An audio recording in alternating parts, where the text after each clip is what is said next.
ఈ స్టేజ్ మీద కూర్చున్న నాయకులు ఏమవుతున్నామో ఈ అసెంబ్లీ అయిపోయిన తర్వాత మేము కూడా అడిగి పోతాం, మీ చరిత్ర మొత్తం ఎండగడతాం. ఓ లంగ చేత పెట్టి పోయిన ప్రభుత్వాన్ని బదనాం చేయాలి, బట్టగాల్చి మీదేయాలని మేము మేడిగడ్డ పోతాం. ఏం బిక్తాం మేడిగడ్డ కాడ పోయి? ఎందుకు పోతున్నావు మేడిగడ్డకు? దమ్ముంటే నీళ్ళు ఎత్తిపోయి, నీళ్ళు ఉన్నాయి కాబట్టి డ్యామ్ పెట్టి కూడా నీళ్ళు ఎత్తిపోయచ్చు.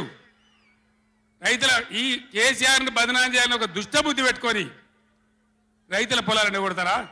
ముకుందా జ్యువెలర్స్ తెలంగాణలో మొట్టమొదటి ఫ్యాక్టరీ అవుట్లెట్ మన కొత్తపేటలో ఫిబ్రవరి 14న గొప్ప శుభారంభం. ఇలా బంధు పెట్టిన మైబాద్కు నీళ్ళు వస్తలేవు, డోర్నగర్కు నీళ్ళు వస్తలేవు, సూర్యాపేటకు తుంగతుర్తికి మునిపొచ్చిన నీళ్ళు వస్తలేవు, తగ్గిపోతున్నాయి. ఇదా మీ రాజకీయం? మీ చిల్లర రాజకీయం. మేడిగడ్డ కాడైనా ఉంటే అందులో 250 పిల్లర్లు ఉంటాయి, 250 300 ఉంటాయి. కాళేశ్వరం ప్రాజెక్ట్ అంటే ఒక ఆట బొమ్మ కాదు. 3 బ్యారేజీలు ఉంటాయి గోదావరి మీద, 200 కిలోమీటర్ల టన్నెల్స్ ఉంటాయి, 1500 కిలోమీటర్ల కాలువ ఉంటుంది, ఒక 19 సబ్స్టేషన్లు ఉంటాయి, ఒక 20 రిజర్వాయర్లు ఉంటాయి. ఇదంతా కాళేశ్వరం ప్రాజెక్ట్ కాదట. ఒక 2-3 పిల్లర్లు కుంగిపోయినాయి. ఎన్నిసార్లు కుంగిపోలే? నాగార్జున సార్లు కుంగిపోలేదా? కడెం ప్రాజెక్టు గేట్లు కొట్టుకపోలేదా? మొన్నటిదాకా మూసీ ప్రాజెక్టు గేట్లు చక్కగా ఉండేదా? కొట్టుకపోలేదా? ఏదైనా పోతే సదరాలు దాన్ని మంచిగా చేయాలి, తొందరగా మంచిగా చేసి రైతులకు నీళ్ళు ఇవ్వాలి. కానీ మేము మేడిగడ్డకు పోతాం, బొందలగడ్డకు పోతాం, ఇదా రాజకీయమా? ఇది తెలివా? తెలివి అనిపించుకుంటుందా? ఇవి కాదు కావాల్సింది, రాష్ట్రానికి ప్రజలకు కావాల్సింది. ఒక లోడొచ్చు, వాళ్ళు గెలవచ్చు, ఎవరికి శాశ్వతం కాదు.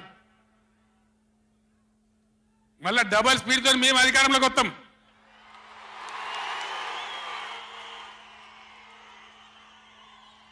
అప్పుడు మేం గిట్లే మాట్లాడన్నా, ఈ పద్ధతి అనుసరించానా?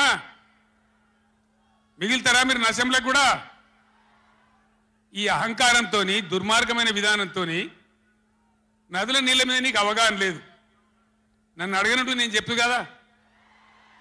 గొప్పలు చెప్పుకొని జబ్బలు జరుచుకునే ఉద్యమకారుని అనేట ఆయన ప్రధాన ప్రతిపక్ష పార్టీ హోదాలో ఉండి ఒక రాష్ట్ర ముఖ్యమంత్రిని పట్టుకొని ఏం బీకనిక పోయినావు అని అడిగితే, రా ఇప్పటికే ప్రజల్ని ప్యాంట్ ఊడబిక్కురు, ఉన్న అంగి చొక్కా కూడా ఊడబిక్తాం. ఇప్పటికే తెలంగాణ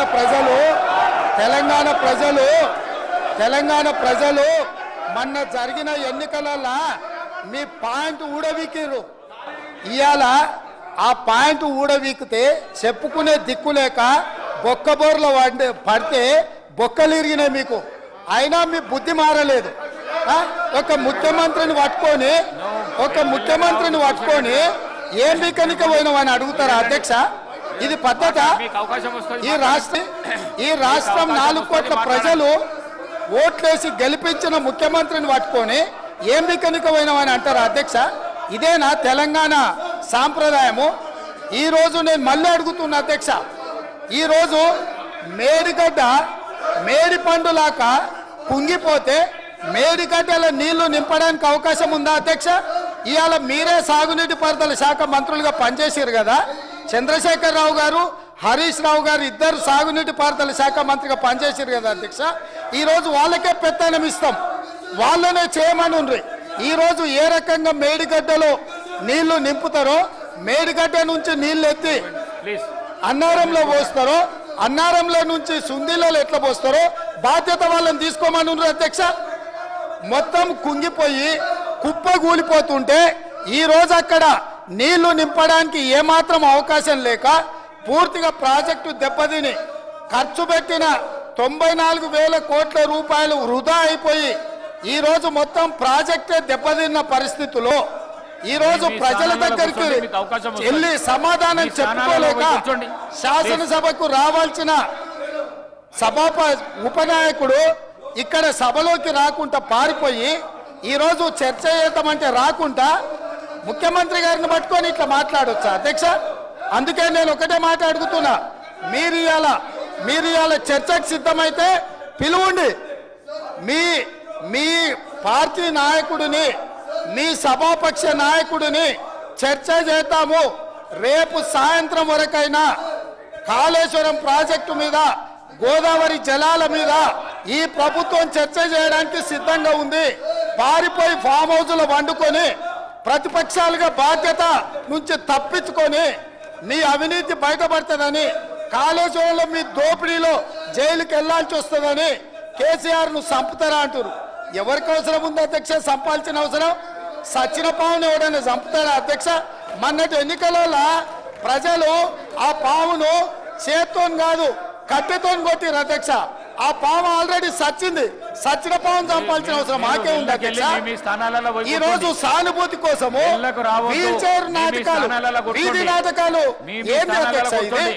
ఈ రోజు అవకాశం వచ్చినప్పుడు ఈ సభలో చర్చ చేయడానికి ప్రభుత్వం సిద్ధంగా ఉంది.